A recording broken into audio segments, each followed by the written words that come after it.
Hello all, and welcome to another video on LibreText. In this video we're going to discuss how to edit remixes as well as the versions that you have forked. It is of course transcluded, should not be edited, as if it is a live version that corresponds to original text. For versions though, feel free to go crazy. So, I'm going to use the humanities here, because I actually have some books that I made. Uploaded, I should say. Now, I'm going to go to Introduction to Philosophy here by Professor Haven. Excellent book to check out, by the way. I do recommend it. Let's say I want to go to reality. Let me keep going. Finally, I'm at a page now. There's a lot in here. As you can see, it's primarily consisting of a dialogue between two individuals. I'm going to show you how to edit it, though. I'm not going to save, so you could probably understand why I'm going to show you how to edit. Of course, I click the Edit button. What you can see is the view have kind of changed here. Right here, it does give an option to switch this to HTML, but you're not going to need to do this yet. Either because it's much more complicated for the average individual, you're not needing to code, or this is something you're not interested in. So don't really worry about this. What we're going to go over is the basics, and lots of this is probably really familiar to you, but I'm going to go through all this in order to kind of show you what you got and what you'll be needing. So to begin, heading. These are 5 different headings, and depending on what you're doing, say for example you want this to be a heading 1. There you go. It's blue. There's actually an option under page headings that if I were to save this, not here, but if I were to go to the top and say try to find a certain section, I could go to sections and it would be this headline. Of course this is a mess because it's a bunch of dialogue, but if it were a section like title, for example, H and L and Phil or whatever, whoever these individuals are who are discussing something, various other headings. As you probably see, they all distinguish whatever text is highlighted. If you want to remove it and you don't want to just hit the undo button, which you can see right here, you can simply go here, select the highlighted one, see how that one's highlighted, go ahead and click on that, and go back to normal. And of course your bold, your italices, your underline,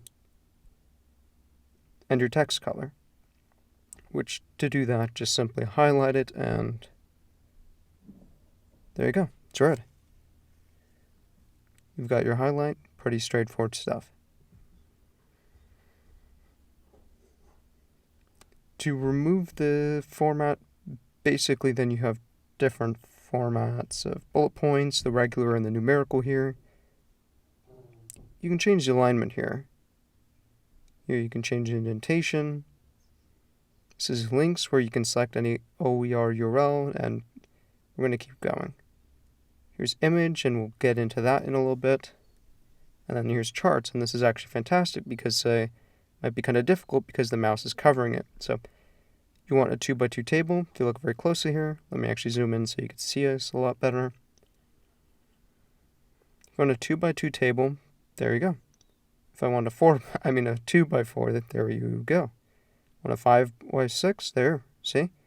You make it, and however far you stretch it out, it goes. It's a really fantastic feature to have, actually. These are 2 helpful things, basically to help you try to find stuff that you might need.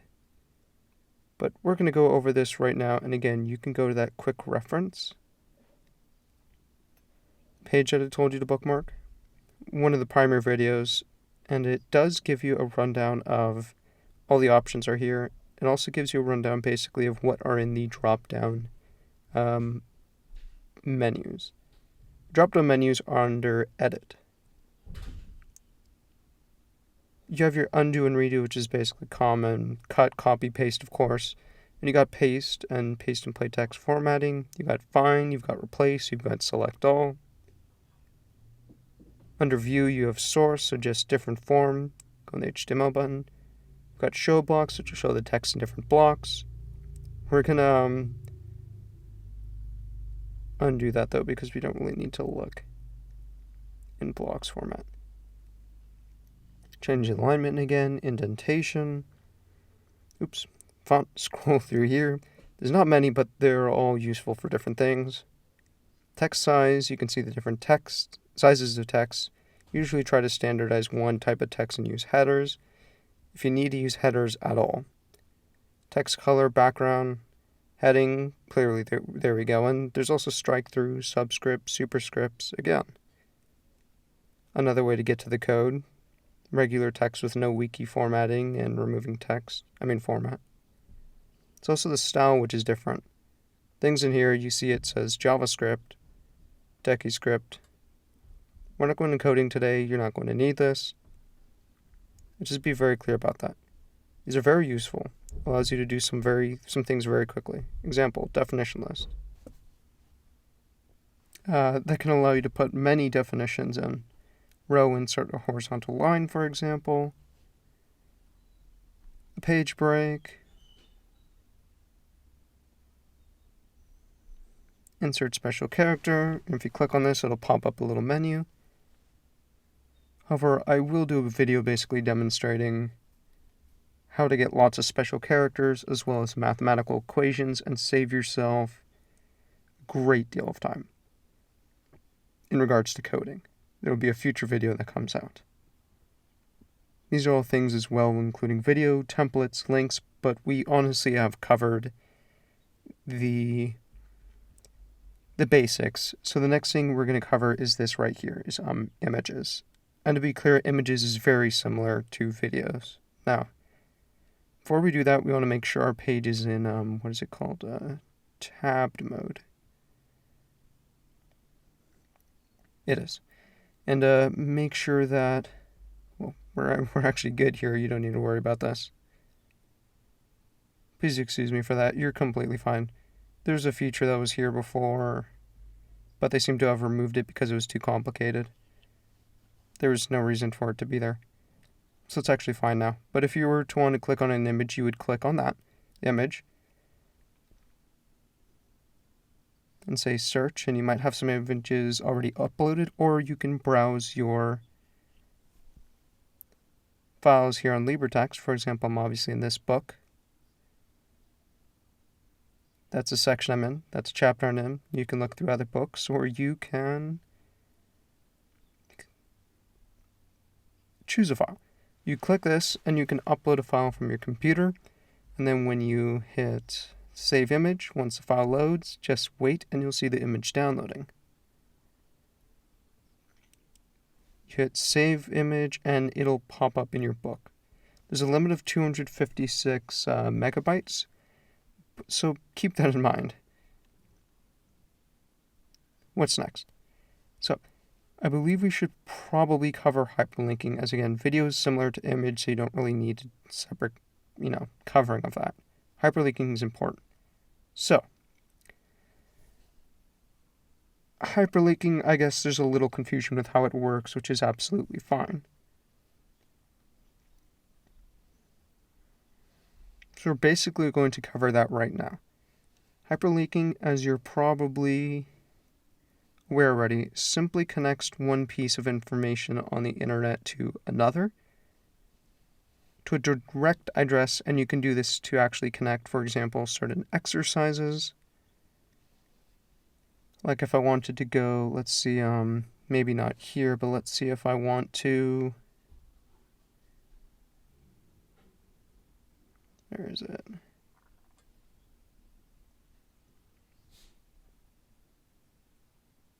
By the way, the quick manual, whatever it's called, the quick guide to LibreText, is actually an excellent short video on a tab called hyperlinking, and she'll demonstrate quite well how to connect text. But basically, if I were to connect, for example, some kind of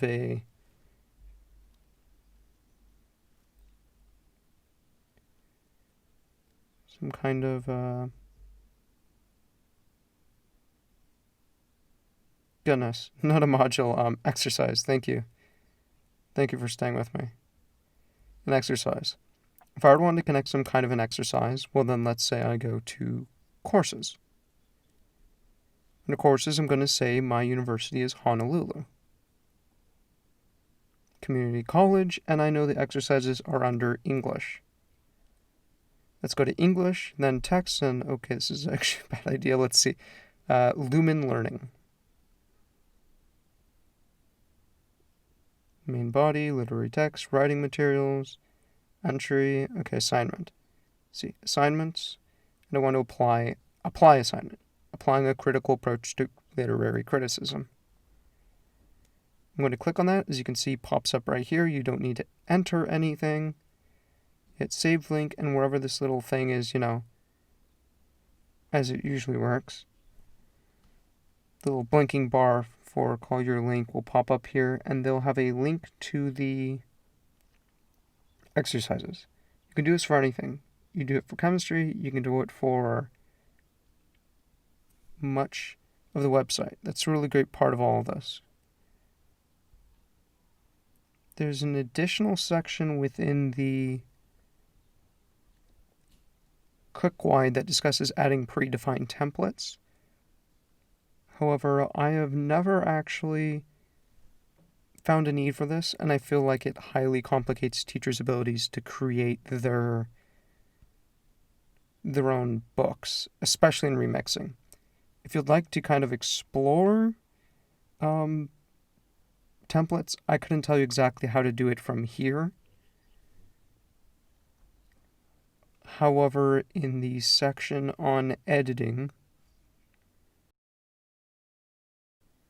on the quick guide that I told you to bookmark, it's section 4.3, and it discusses adding predefined templates, I believe, and it should cover quite well how to do this. Again, I'm not including it because it doesn't seem entirely relevant to what we're discussing here, and most people won't use that, and this is for most people.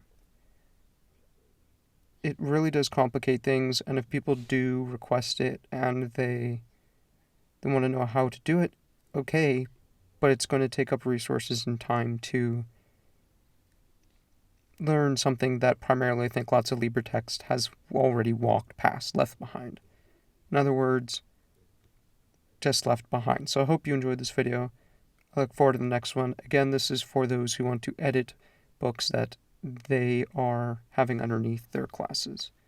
So I hope you have an excellent day.